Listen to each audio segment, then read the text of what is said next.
Hey everyone, Joe here at Legacy.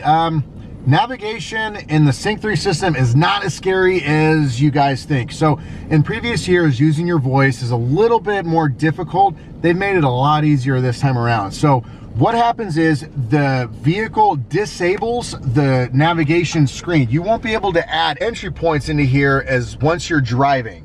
However, Ford has made it.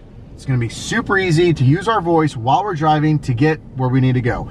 Show you a real quick, easy example, and we'll go from there. Just press the voice button. Please say a command. Now, she wants to be as literal as possible. So all we're gonna do is follow the prompts on this screen right here. Find a POI. Where would you like to search? Please say nearby or in a city. Nearby. In Rosenberg, please say the name of the POI. Target. Please say a line number. 2. Please say a line number. 1. When ready, press the voice button and then say set as destination. So it's pretty straightforward. Just follow her commands. She'll get you wherever you need to go. Thanks for watching. Stay tuned for our next video.